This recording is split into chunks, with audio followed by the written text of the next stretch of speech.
Aloha everyone and good evening. It's Tuesday night. It's time for Tuning Up with Iggy and Dave. Dave, how are you? I'm exhausted, Iggy. How are you?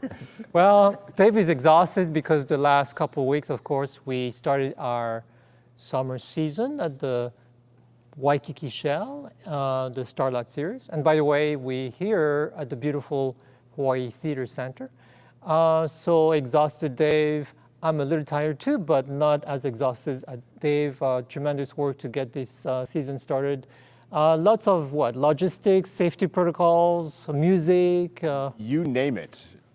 We had an opportunity to address a number of issues returning to live performances, some predicted, some quite unpredicted, but it was a thrill to have an audience back with us. And I thought you said it so well the other night, whether it's 20 people or 200 people or 302 people, it doesn't matter how many are in the audience, the orchestra brings their A game every single night. So, yeah, so we couldn't do it without the audience and everyone else.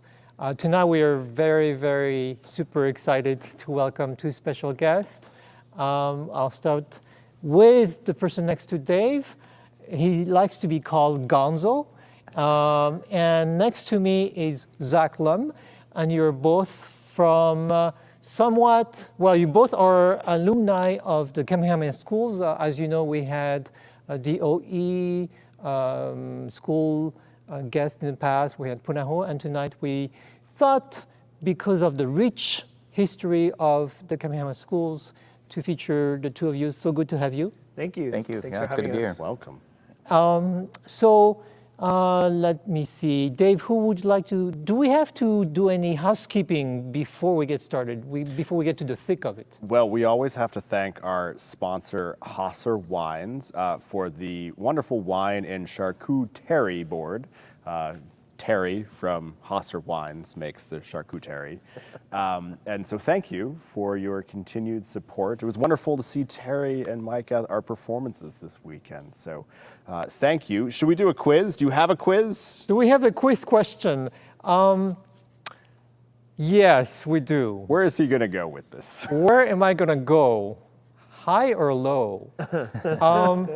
So this past weekend, if you were at the show outside at the Shell, you might have noticed that the cello section, as well as the bass section, had tents right above them. And the trivia, is it a trivia question really? The question is, why were those tents there this past weekend? Most creative answer wins. Now I want to guess. Yeah, I love to guess. Because I know the real answer. So with that transition, Gonzo, you are the Director of Network Engagement at the Kamehameha Schools, a department focused on supporting Kanaeokana, a network of over 50 schools and organizations that promotes, encourages the teaching of Hawaiian culture. Is that correct? Yeah, that's correct. I'm very fortunate to be part of a team led by Dr. Kealaiwikuamoʻo. We get to do all kinds of crazy community work. The best part of my job is that I get to work with people from across the Pai'aina in growing Aloha Aina leaders, the next generations. So it's a very fulfilling kuleana that we have. Yeah. And we'll talk a lot more about the Aloha Aina in just a moment. Sure. And Zach, you also have your own company, Kāhuil Leʻa. You were choir director at the Kamehameha Schools up until when? Up until 2020, the ending of the school year in 2020, and then I resigned to go and pursue a PhD in political science at Manoa. And before Dave asks his usual question, I just wanted to ask the two of you, what makes Kamehameha Schools so special, as both of you are graduates? I'm going to defer to Gonzo first. I think, firstly, I think the first thing that comes to mind when people talk about Kamehameha Schools is that everybody has Kanaka OEV blood in them. But more importantly, I think what makes Kamehameha Schools so special is they start to foster those connections to place, to people, past, present, and future. They ground you in the culture of this place. And I know that my experiences there were, I always look back very fondly. It's where I started my journey. And I'm going to be forever grateful for. And so do you feel that by looking at their past, they're better able to look at the future? Absolutely, yeah. And Zach, what makes Kamehameha Schools special to you? Well, I would definitely echo what Gonzo shared about, the nostalgia of growing up in an environment that's so rich with intention and with culture.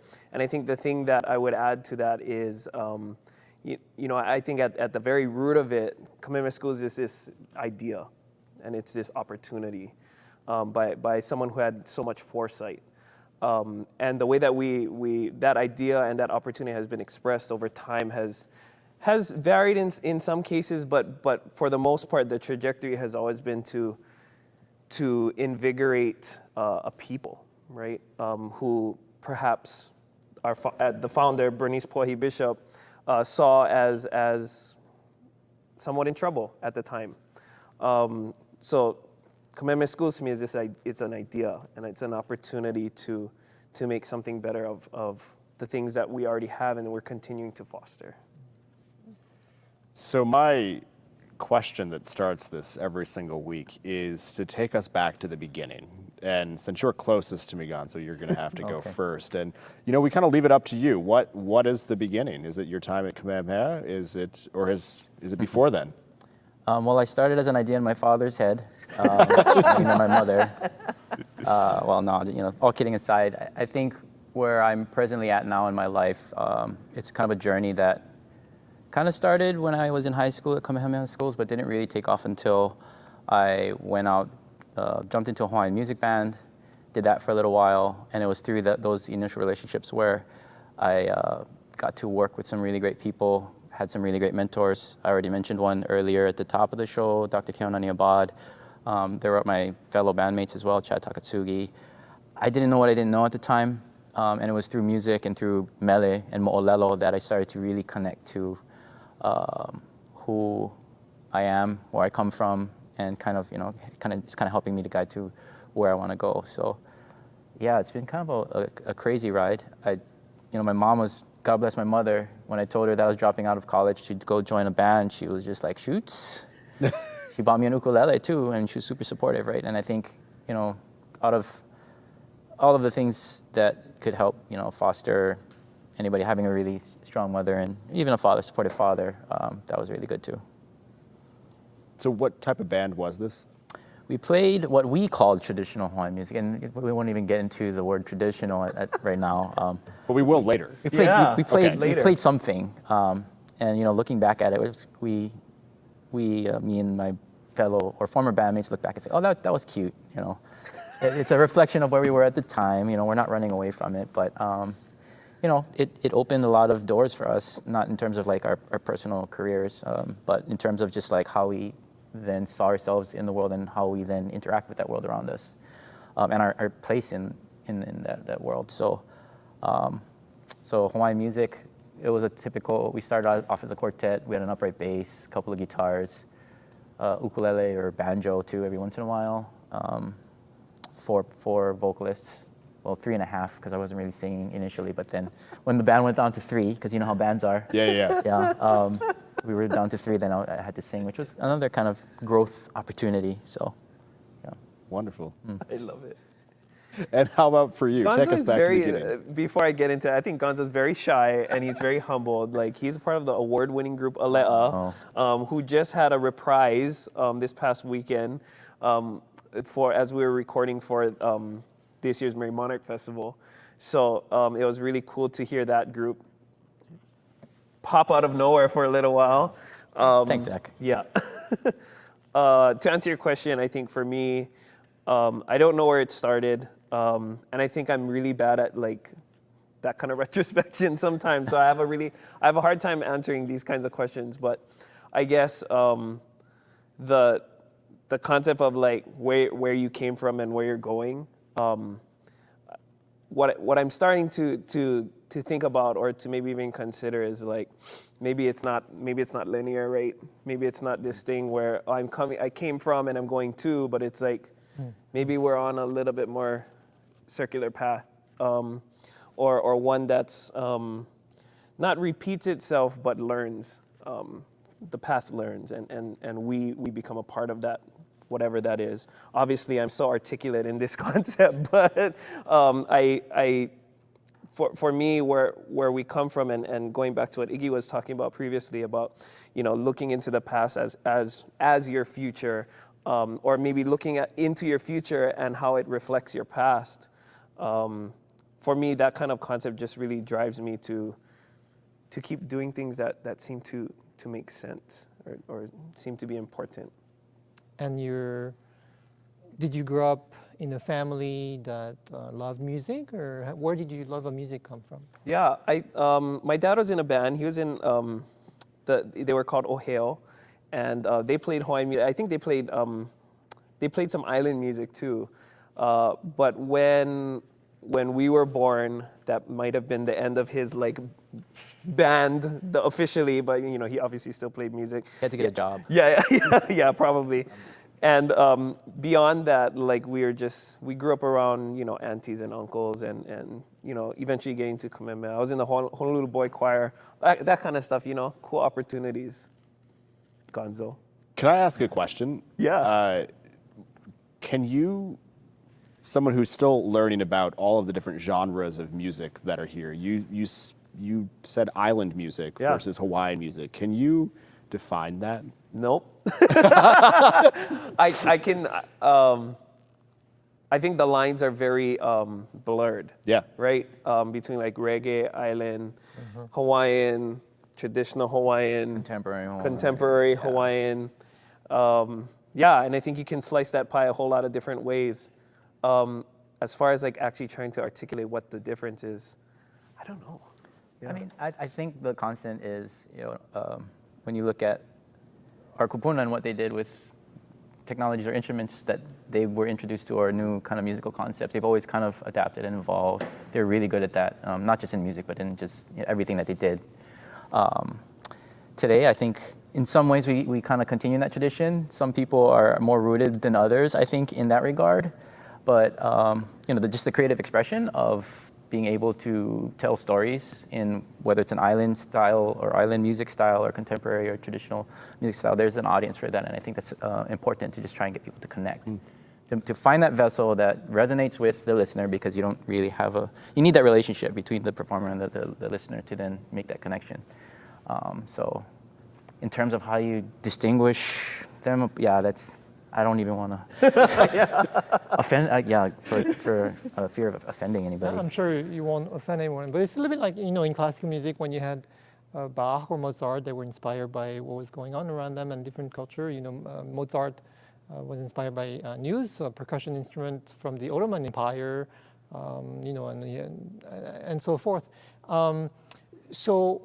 But really specifically, you are someone young, and you grew up on the islands, and so you're immersed in Hawaiian music. And when is the point where, because I think I read something about the Hawaiian music and mele, where at some point do you realize that it's not just skin deep, the music is not just skin deep, but that there's a lot more history to be learned, and I know you are aware of it, but do you feel that it needs to be taught more these days? Do you feel like all of you playing, performing, and singing Hawaiian music are all one together because you have this common knowledge? Or I'm sorry, it's still a very general question. No, and it's a really cool question. Maybe I think Gonzo's I'll say something first, Gonzo. So, because I think he wants to talk about this too. So I would say that, there's Hawaiian music and then there's mele, right? And I think that's what you're referring to. And when it comes to Hawaiian music, or just music in general, I don't know if it's universal or not. I wouldn't go that far, but the fact that that experience, right, of kind of like this manipulation of time, and you get to be a part of that, you get to be in it. It kind of implies all of these kinds of connections, I think. Whether that's the connection between the audience and the performer, or the audience and the audience, or the performers and the performers, et cetera, et cetera. But I think when we start to apply that to these connections, or this connectivity toward a musical practice that's actually inherently full of knowledge, and I think that's kind of the position that I like to take, is like, Hawaiian music isn't mele, because Hawaiian music is more about like what it sounds like for me, and mele is more about like the words, and like, you know, we learned this when I was getting my music degree. You know, the Hawaiian music is a logogenic music. It's words first, and it's music after, or sometimes at the same time, but the words matter the most. So when we are able to combine, as in all kinds of vocal musics, right? We can combine what we want to say with this musical apparatus. You're starting to create this experience for everybody to be included in. I forgot where I was going to go, because I was thinking about you, Gonzo. Oh, that's perfect. I'm sorry. I think in terms of including people, making, if music is kind of this vessel to make complex, sometimes imaginary or really hard to explain ideas and concepts, it's a really great way to try and articulate that out for somebody to then receive that. So it then becomes accessible, whether it's a beautiful melody or awesome poetry. It's also very political. It can also be very powerful, especially with mele. And if you look at even like oli, right, it wasn't just, it was a way to transmit knowledge, right? We were a very oral culture. That's how we transmitted knowledge. It wasn't just, well, it was obviously words, but it was a repository for like scientific knowledge, right? You look at like some of the chants where they're talking about Kane. Yes, he was a god, and here are plants, but they're also talking about the water cycle, what we know as, condensation, evaporation, and all that other stuff. And so when you look at it through that lens, then you realize, oh, mele has this real powerful way of connecting with people. And it can be as deep as the listener wants, because you can be somebody that's totally oblivious to those types of connections, but you'll be drawn in because, oh, that was a beautiful melody, or that resonated with me because of my personal experiences. And that's what you want to do. You want to create that connection. So then you can pull them into what it is that you're trying to communicate, to create that community, right? So earlier you're talking about like how important is music or art. It's so important, because in a world where technology's, ironically getting us supposedly more connected, but we're getting more disconnected. We were having a conversation prior to coming on air about, the trepidation of a certain night and what that meant for the future, what that meant really about, what that said about us more so than what was happening in that one area. I think, music has that opportunity to bring people together, because it can be a very shared experience, or in mele especially, and mele can be really powerful. You describe yourself as a scribe, modern-day scribe, because you want to make sure that everything from the mele can be found in writing? Well, I mean, I think I'm just very lucky to be around people that know more than I do. I'm constantly just in that position of just always being amazed by the wealth of knowledge that's around me. And my job is just amplify, whether it's a community person on the front lines of a very important issue around Aina, or if it's the people that I get to work with closely. I try and just help to find ways to kind of amplify that message to get it out, so that more people can connect to that kind of thinking, to that kind of way of seeing the world in a way that we kind of really need to get back to, because if we continue down on this trajectory, when you're talking about whether it's the massive agricultural farming thing, I know I'm going off on a tangent, or climate change, I mean, it's all interconnected, right? We got to be better connected to each other and to place, and that's where Aina comes in. If we can have those relationships again, then we'll solve some of those things, food security, the challenges with water, all of that stuff, if we can just start getting back to those basics. So, yeah. You talk a lot about connectivity, and I'll get back to it, but so from the symphonic world, so we are instrumental group, and so we do have works that feature voices, choir, operas, and so forth, but a lot of what we do is communication beyond words. So we do have quite a variety of composers who are very much inspired by Hawaiian culture. But I wanted to know, maybe I mean, it's hard for you because you're not hearing the piece at the moment, but like, for instance, we have Don Womack, who's a professor at UH of composition, and he wrote a piece for the symphony. And one of his works is called Na'ivi o Pele, the bones of Pele. And it's inspired because he loves the Haleakala crater on Maui, and he says that below the slopes of the Haleakala lie masses of broken lava said to be the remnants of a terrifying battle between Pele, goddess of fire, and her sister Namakau, goddess of the sea. And so and actually that piece is maybe not a whole orchestra, but an ensemble, and very much inspired by this story. And so he's not trying to, what we call it, create program music. Well, this is the part where this is happened. Right. No, it's more of a mood and ideas. And so we also had recently John Magnusson. He wrote a concerto for one oboe, excuse me, called Two Season, or Nakau Elua, and which reflects the lunar moons of the Hawaiian year. And it's a concerto that features the oboe, and the oboe, that particular oboe, was made of the Kāhuil woods from Kauai, from the hurricane. Yeah. And so this is the symphony's effort to kind of ensure the legacy of Hawaiian culture, even though we're not able to always put words to it. Do you have any thought on that? Yeah, I think I mean, it's maybe not like super the first thing that would come to mind, but I mean, I think it's as equally valuable. Well, I think what's so cool about that is, and I love the way you say it, you're communicating beyond words, right?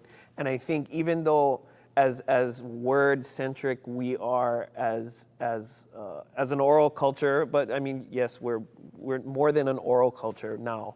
But the fact that I think a lot of words that we have express things that don't speak themselves. Mm-hmm. They don't use words. So words. There are so many, people, I hear all the time, like, there are so many words for rain, and there's so many words for this kind of mist and that kind of, like, and the reason for that is because there's descriptors for the personalities of the elements that are around us, right? And I think when I hear what you're saying, it's as if, sound becomes that experience of connecting to environment, right? Whether, and it's so nice to hear those names. They were both my professors, Professor Womack, Professor Magnusson, when I was in my bachelor's. And anyway, it's such a, it's almost, would you call it like a tone poem? Like, yes, quite possibly, yes, absolutely. So it just makes me think, like, how do we capture that which doesn't speak in the first place anyway, right? And I think that's such a wonderful way to do that. Yes. Yeah. Gonzo, any thoughts? Yeah, I mean, well, like, how do you capture that which does not speak? I think, I love how, whether it's a tone poem, or if it's music, or if it's the sound of a particular makani, or the sound of a certain kind of rain, because they all sound different too. If you actually listen to it, it's not just rain. There's specific rains, depending on whether it's lilty, misty, or heavy, big drops, right? All of those sounds. To be able to bring that to somebody who's never experienced that, to bring them in, again, it's just about bringing them in so that you can make that connection. I think that's beautiful. So, I mean, if Na'ivi o Pele or some of the other works are even incorporating those elements that have, intent and purpose that come from that place, and you're doing that meta for that place, that's super, very, very beautiful on so many levels, right? Getting those different layers of connectivity and intention. Yes. I think that's what we need to get back to in general as people, whether we're musicians or whether we're doctors or lawyers or poets or whatever, or farmers, right? Like, to have that type of intentionality in the stuff that we do, that's what we should all be striving for. So connecting that, how do we do that? How do we take something that's hundreds of years old and make it relevant to today's noise that we're all caught within? I mean, I think I'm glad you bring up noise, because social media is just, as technology has progressed, it's been easier for people to have their platforms. As there's more platforms, there's more people competing for your attention, right? And so how do you get the really good stuff in front of them? You got to have resonance amongst a core group of people that have influence, whether that's through the symphony or whether that's through a social media channel or a media agency. And you got to have the right people controlling those. Maybe controlling is not the right word, but those that are in the driver's seat sharing those messages out, so you can create the waves that then bring people in, and they can start, influencing their notes. I think it starts with just, this is overly simplistic, but creating that relationship on a very one-on-one level, whether that's to me and Zach, or me and you, Dave, whom it's a pleasure meeting you, or me into this place. Like, how can I just be present, and how can I, when you look at whether it's land or aina, right? It's not something that you own or something that's commodified or something that's leased. It's actually a living, breathing entity. How do you get your mind into that space so that then you can have those spaces to create those relationships? So I guess maybe the short answer is start with those one-on-one connections, and just being in tune and being quiet and being open to absorbing it all in. Yeah, as a listener. Yeah. Yeah. And as an educator, how do you introduce that to high school students? Experientially, most definitely. And I think one of the things that I'm definitely most proud of in the experiences that we've been able to facilitate for our students were none of them happened in the classroom. It was all a matter of, let's learn these songs because we're going to perform them in the context for which it was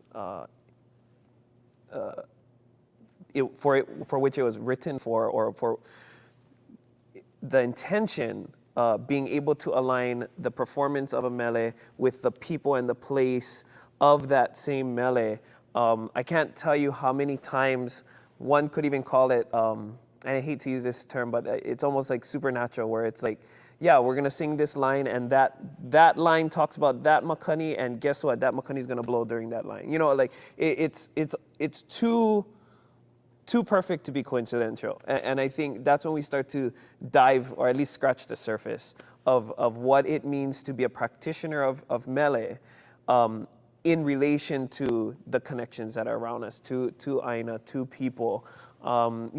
We used to go to Kona every December with our seniors in the concert glee club, and we would visit specific places. We would learn the songs of that places first, so that when we performed them, we understood that expression that came out of those beautiful young voices was actually just an expression of something larger.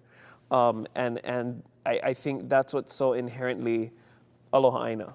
It's this understanding that I have deep connection and empathy to the larger system of existence, right? Most people think of aina as just like land. But there's a lot of other, not theories, I wouldn't call them theories, but really just understandings of what aina really implies for so many, not just Hawaiians, but just as a concept.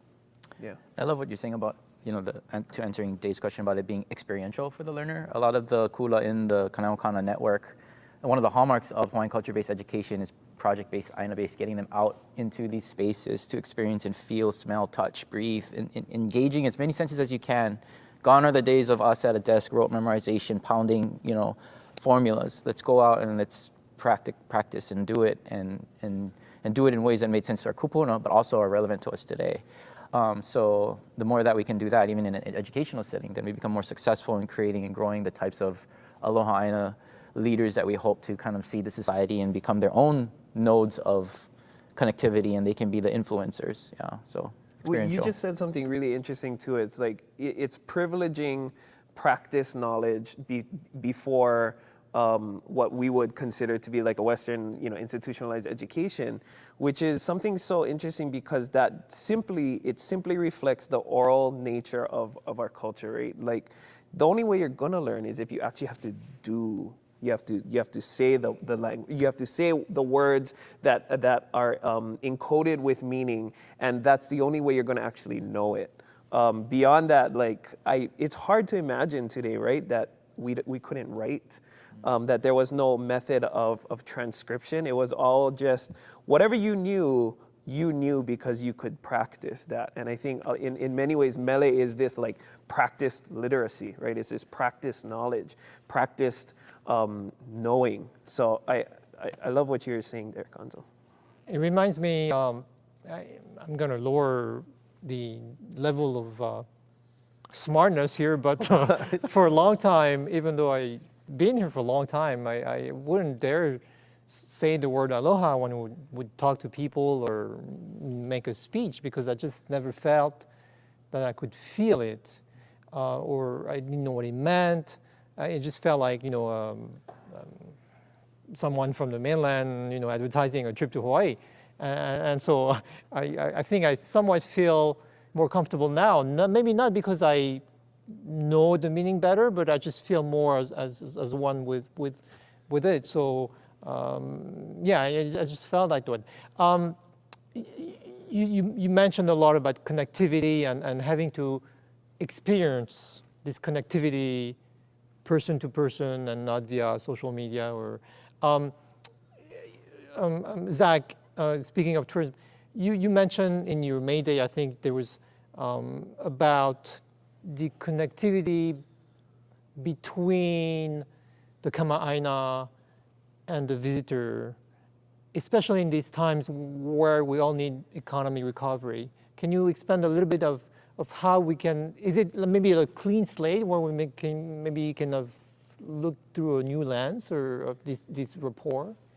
Yeah, if I had the answer to that, gosh, like that would be really great. Like I think everyone's trying to figure out what are the next steps forward, right? Because I mean, we're in a situation where tourism drives economy, but it also is kind of like you're digging yourself too, right, into the hole. But I don't mean to be so morbid like that, but when it comes to the idea of kama'aina malihini in this relationship that's called maka'ikai, and I really have to credit my kumu Kaikina de Silva, who theorizes this in her dissertation, and that's who I got to speak with in the May Day program, and we tried our best, not really, and I don't think we really nailed down any clear understandings or suggestions or this is what it should be and this is what it's not. And I don't think that was really the goal. I think it was really just to start a conversation so that maybe you and I, Iggy, can continue to have that conversation here today. I think that you just brought that up. It brings me so much happiness that we can continue to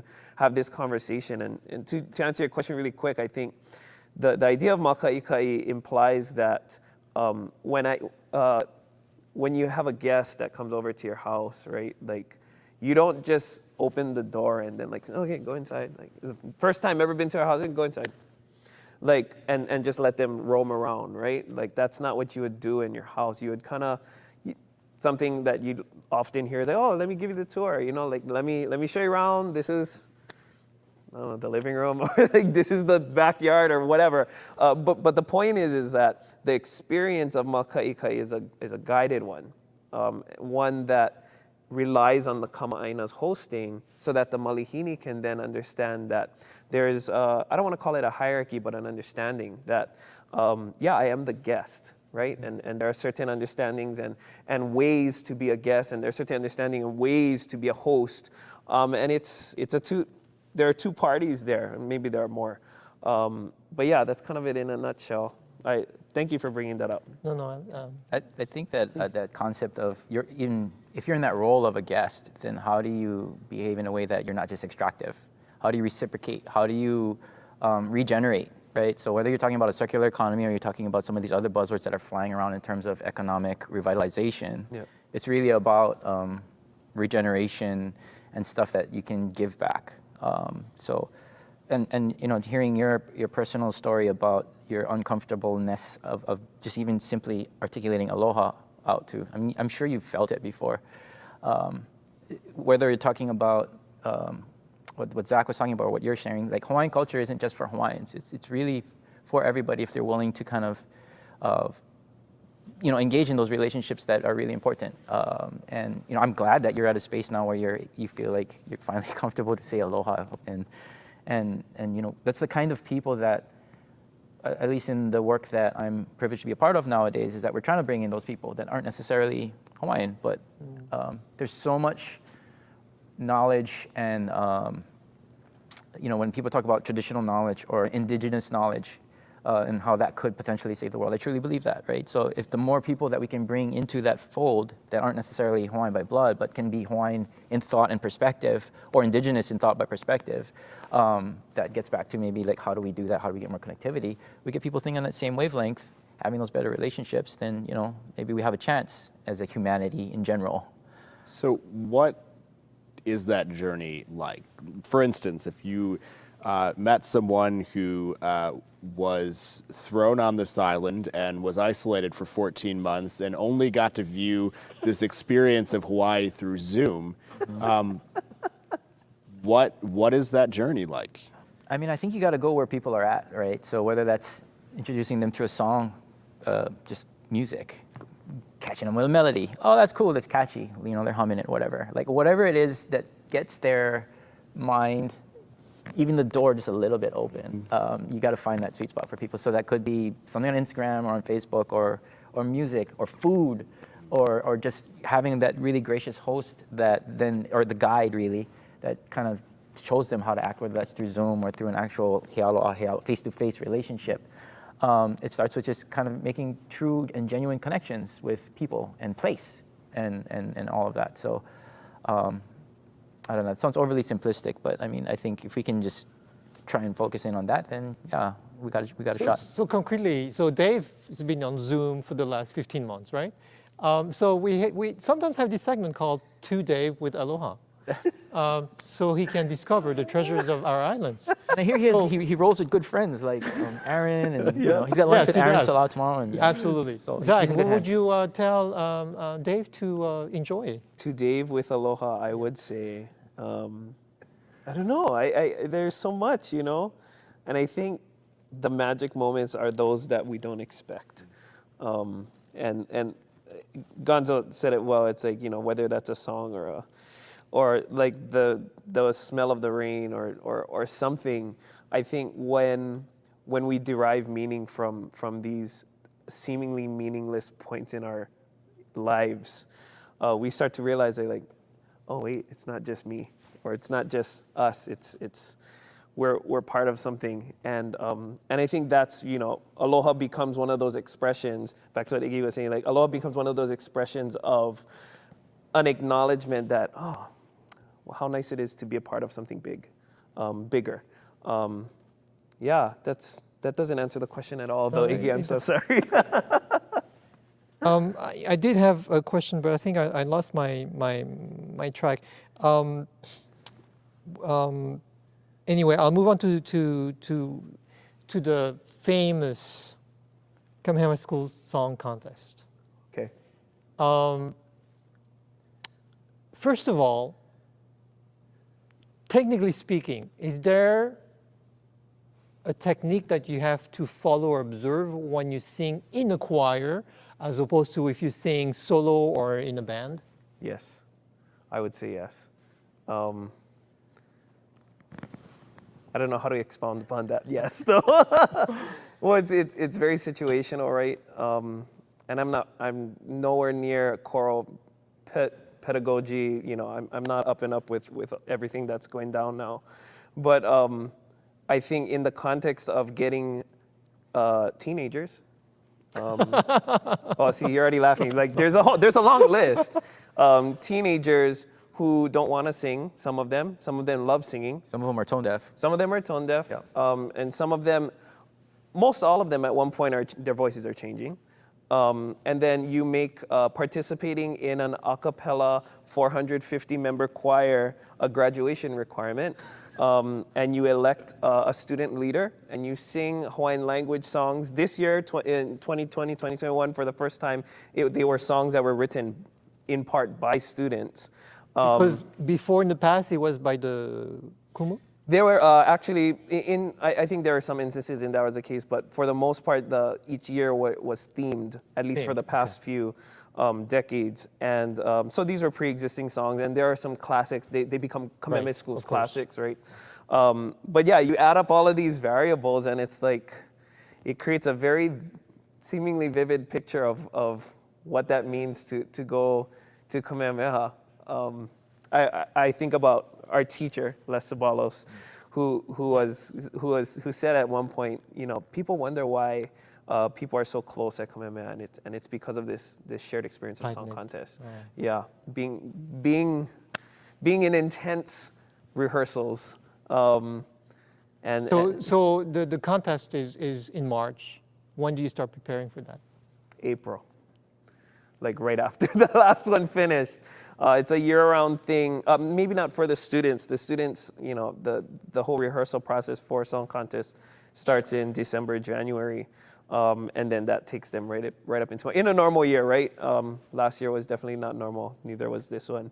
But yeah, it's always a really fun conversation because I think like what Gonzo was saying, like there's a certain nostalgia behind anyone who's been a part of any part of song contest, right? There's always like, I remember that, I remember this, we lost this year, we won this year. That's always like the best one. People always think that they're a point away from winning, and you know, there's all of these dramatic stories which are so entertaining, but again, become this point of shared experience, right?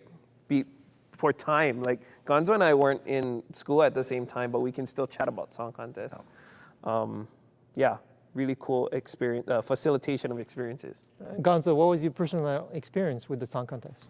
I mean, there's definitely the competitive aspect, and then you know the fear of making shame on statewide TV that was always kind of hung over our heads. You don't want to be that class that, you know, fill in the blank.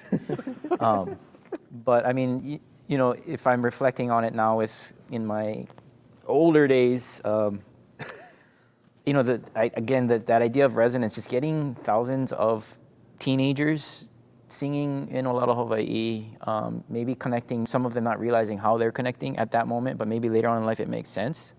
It's why we can have those conversations, me and Zach, you know, decades later, even though we're decades apart in classes. Decade and a half. Okay, I'm not that old. Yeah, you're not that old. You can still call me uncle though. Okay, uncle. Okay, yeah. No, don't call me uncle.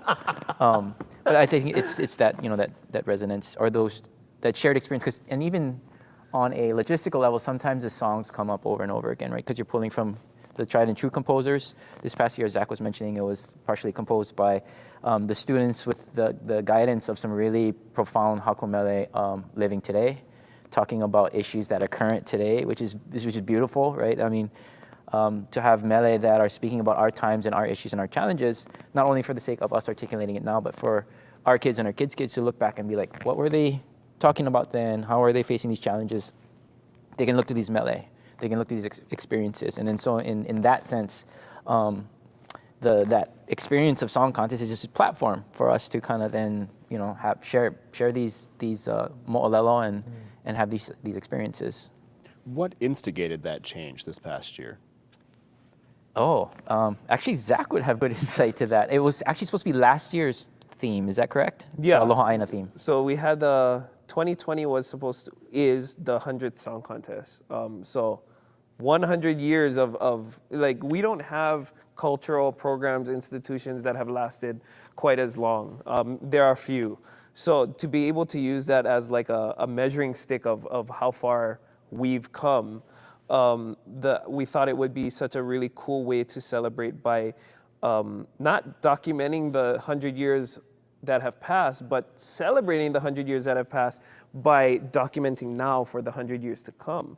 And doing that was a logistical, that was incredibly rewarding to bring in Master Hakumele and 120 or I can't remember, it was about 120 students volunteered to be a part of these, what we called Hakumele cohorts. And they met after school, all on their own time, working with these experts, not only in hakumele, but in the things that they were writing about. The topics ranged from water diversion in Maui to the Hanapepe salt ponds, to the 2018 flooding in Hanalei, to was it 2018 Fissure 8.2? I can't remember. You know, all of these very recent events, even some that are not as recent, talking about Kalaupapa, and you know, the very well-known story there. And at the time, we thought, these are all stories of Aloha Aina. And I haven't gotten to share this with a lot of people. I think I may have shared it with Gonzo, but in hindsight, we realized that like on the cusp of this pandemic, which can be understood as a hulihia how do you Turning? like a turning point in the I think of hulihia as when the lava rolls out and it destroys and creates at the same time. So the pandemic it's kind of like a hulihia. Anyway, all 10 songs that were written are also stories of hulihia. And so it's it's as if the entire world conspired and was expressed through these beautiful students and hakumele in such a way that this theme and the ability to share our stories conspired to create something that's still resonating. And I think what was beautiful about Kamehameha Schools and those that were choosing the theme for the 100th of Aloha Aina, I think it was coming on the heels of the movement of Mauna Kea, which was like the largest outward expression, I think, for a lot of people in terms of the general public and just this consciousness of what is Aloha Aina and how can you love something so much that you're going to be willing to defend and chain yourself to the cattle guard for 8 hours in the freezing cold and the blazing heat, putting your life on the line, right? So I think, again, mele being this beautiful vessel, like people might clam up when as soon as you start talking politics or some really heavy-duty issues where everybody has really strong rooted positions. But as soon as you put it in the form of a mele or music, they'll be like, oh, nice cool, song. Right? Like, in getting to some of the songs that had come out of that Mauna movement. Sorry, I'm kind of moving this way. There's this beautiful song called Na Pu'uwai Haukila that this guy wrote. It also won a Hoku award. It's so beautiful and it's almost like lullaby-ish. But you think about the moment that he's commemorating or trying to amplify where it's kind of really violent. It was very tense. They didn't know what was going to happen. You had sheriffs over there with their guns and their stuff, but it's this very beautiful melody where the names of the people are actually kind of encoded in the lyrics. It's actually very beautiful. But again, you try and talk to somebody about that moment. People have their opinions. It's hard to kind of wedge them from that, but you give them this mele and you kind of sneak it in there and they'll be like, oh, I didn't know that. Gonzo, how do you separate the noise from the sound, meaning, like you said, there's so much information out there. And as educators, how do you tell your students where or who or how to listen? Because you can go online and pretty much you can find anything you want to believe in. Yeah. So I'm not that generation, but I mean, I would like to think that I've have my own thoughts and beliefs that are grounded in reality or at least my own experience, which is my own truth, I guess. Mm-hmm. But, if you have students who can be influenced in ways that are not so healthy, I mean, how do you, find the truth? I think that definitely education is a key mechanism for them to begin at a very young age, rooting them in who they are, where they come from, and what they stand for, and giving them this worldview and perspective that it's not really all about them, that there's this bigger picture, how it's all interconnected. They learn how to make their own choices based on their experiences in the culture that's wrapping them and embracing them. And if it's a culture of community, and if it's a culture of not commodification or capitalism and everything that might be taking us sideways down these tangents that don't really do anything for the human race other than line the pockets of certain individuals, I think we stand a better chance of making it through some of the really dark things that we're facing. So education, to me, is how you try and get people to be able to separate those things and make the choices for themselves. Because for me, if somebody's older who didn't really have those experiences growing up and wasn't really embraced by the culture until much later in life, I think I was fortunate to just be around people that grew up that way or just understood that way, and then they kind of welcomed me in. So I mean, whether it's through mele or it's through the orchestra experience, like bringing people in, embracing them, giving them what they're willing to kind of intake at that moment. I mean, we got to just keep feeding them these awesome kind of opportunities for them to connect, first emotionally and then experientially, and then they'll be able to make better decisions on how to separate the noise from sound and what the stuff that truly matters, I think. Zach, any thoughts? Lots of thoughts, and I think the biggest one for me would just be the connections that occur in the most intimate is not the right word, but in the most sincere ways. and the reason why I say it like that is, Gonzo is talking about how do you, well, I guess what you're talking about is how do you separate the noise from the sound, right? And I think we distinguish sound from noise based on what the meaning we derive from that sound, right? That's music and that's not music. That's some noise, right? So then who gets to decide what the music is? I think it comes a literacy of, oh yeah, that is music, right? And that does resonate with me. And the only reason why I can have that sincere understanding is because of I've experienced that on a personal level, right? That's something that maybe was taught to me, maybe I grew up around, but maybe on a more general sense, being able to recognize those opportunities. I know we say connection a lot in the past hour, but in the relationships that are sincere and allow us to really tap into all of these things, that's to me what helps us distinguish sound from noise, music from sound, and then theme, and then everything that eventually becomes an experience for us. I'm gonna put you on the spot, and I'm gonna name 2 bands. You tell me music or noise. Don't you dare. Yeah, Leʻa. Yeah. Noise. Speaking of connectivity, I forgot to give a big, huge shout out to the person who made your presence responsible and who is Lizzle Hoglum Alcantara, or Lizzle Alcantara Hoglum, excuse me. Hi, Lizzle. It's a pleasure to have Gonzo and Zach here tonight, and we owe this to you very much so. Back to the song contest, you have to choose a leader. What are the criteria to be a leader? The leader is ultimately elected by his or her class. Whoa. Yeah. It'll be a popularity contest. In many cases, it is. They don't have any musical... But that's not too... Yeah, well, there is a music test that they have to pass. Okay.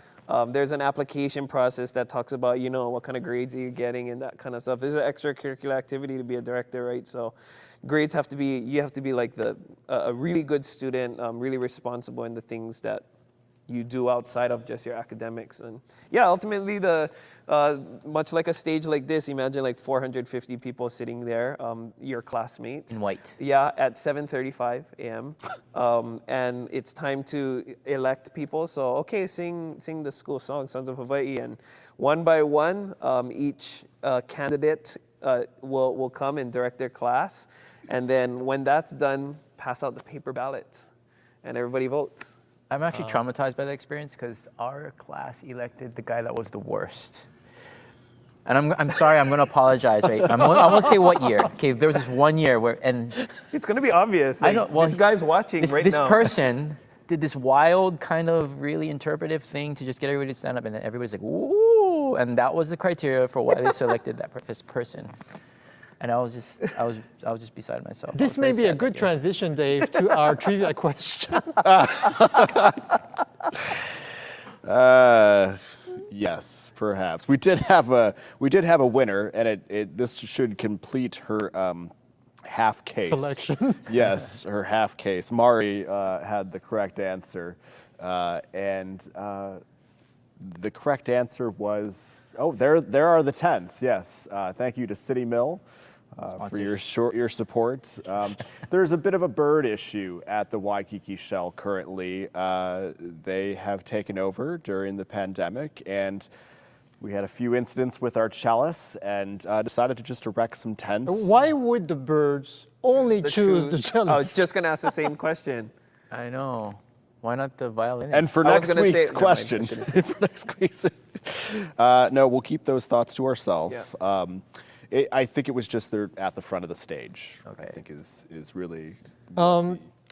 So the Casimir brothers, Robert most lastly, and Les Jabalos have been frequent guests of the Hawaii Symphony Orchestra in the past. Yes. Tell us about them and what they brought to you as students. Lots. we were just with Les. with Mr. Sabalos. He was my teacher in concert glee. He was there when you folks were there. He was there. too. I was actually a band geek. I wasn't in concert. I wasn't good enough to be in concert glee at the time. right. But I was fortunate to have him as a mentor and like a vocal coach, and then got to play with him a few times. Just like this past, was it Saturday? Yeah. For Merry Monarch. Yeah. He Yeah. put together a beautiful arrangement of my Kāhuil and Hi'ilave. And then speaking of intention, he brought Lorna, who's from Kohala.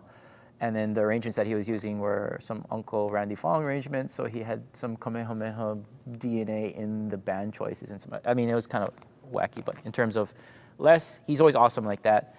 He's very animated. I'm sure you guys know, or you know. Well, I feel like if you're a professional classical singer, you have to be very animated. Sure.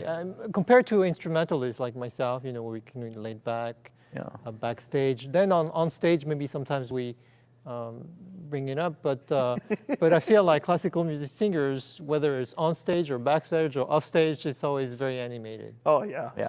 He's always on Animated. stage. Yeah. He's very entertaining, fun to be around. Yeah, he is. And then- And Robert, my kumuhula, and overall just wonderful musical and mentor, I would say, is that experience is the word that I like to use is magical. Like he brings along magic, right? And it's not just about the beautiful voice that comes out of him. It's about how time kind of stands still sometimes, right? And he becomes, for that moment, the master of that time. Yeah, it's like, I don't know, it's magic. One embarrassing story is actually my very, very first year in Hawaii with the symphony back in '97, and we featured for one of our pops concerts the Casimir brothers, and I was totally new to Hawaii, and I barely glanced at the title, and then I was telling my colleague, oh, so the Karamazov brothers are coming to town. And who are the Artists. Karamazov? Yeah. Dostoevsky's. So that was my first foray with the Casimir brothers. And then, of course, I discovered them, and it was wonderful. No trapeze artist. No. And you'll have another opportunity coming up because Robert will be joining us for a performance July 2, 3, and 4 when we do music for and by the Queen. Wow. In partnership with the Leʻa Trust. So tickets will be available for that very soon here. The question that I like to close is usually related to the future of the symphony, but as a question came in and I was sitting here thinking about this as well, how do you perpetuate for the future generations the aloha, the aina, the Hawaiian culture? You know, how do we go forward with this and have that more center of mind and experience for the next generation? I think Gonzo has a better answer than what I'm going to say, but I think simply it's just normalizing that way of thinking and normalizing the way that we see the world. And it's not an exclusive we, it's an inclusive we. Because it's not, a lot of these concepts may be expressed differently around the world, but I like to believe that they're all somewhat rooted in the larger existence that we call aina. But really, there's something for everyone to gain from normalizing what that looks like through new eyes or renewed eyes. But Gonzo says it a lot better than I do. No. I mean, I think that's spot on. And in terms of like how we go about normalizing that, I think each of us have our own spaces of influence that we can do that in small micro ways. We can also be engaged in macro ways, whether that's civic engagement or through educational movements or just standing for what you believe in terms of whether it's something like Mauna Kea or stuff like that, or being a really good ally to those that might have those connections. You might not completely understand it, but you know it resonates with you in some way, but being a really good ally and helping to advocate for them in whatever ways that you can, that goes all towards normalizing those perspectives that can help kind of, I guess, save the world, so to speak. Or literally. or yeah, literally, yeah, quite literally. Aloha Aina. This is, I guess, if we only had 1 or 2 words to remember from tonight, I guess this is what we should remember. And be true to ourselves and be genuine in our connections. I think, as far as I know, that's all I can do, and the rest will come, I guess. Dave, how is your voice, your singing voice? My Would you singing be able voice? to join the Kamehameha choir, even if you're maybe a bit too old now? Oh, thank you. No, I probably. I thought you were 18. Oh, right. I did say that earlier. Yes, yes. Yes, I am 18. Yes. No, I don't think my voice is quite up to that, but it is an experience I hope to have, hopefully in the next year here as things get back to normal to experience I hope so that. too. So, Yeah. we're out of time. This hour has just flown by. I mean, this is our 41st episode, I think, and nothing against any of our prior guests. This has been one of the most inspiring conversations I think we've had on this show, and just really appreciate the opportunity to speak with you and to learn from you both. So, yeah, absolutely. Just absolute pleasure. So, Iggy, next week? Next week, the symphony actually will be back at the Shell rehearsing. So we will probably have the pleasure to have a performing guest, I believe. So please stay tuned for tuning up next Tuesday. Thank you so much for joining us. As always, we couldn't do it without you. Thank you very much, Gonzo. Thank you very much, Zach. Thank you very much. Thank you very much, Dave. Yeah, absolutely. We'll see you next Tuesday, and we'll see you at the Waikiki Shell the rest of the summer. Aloha.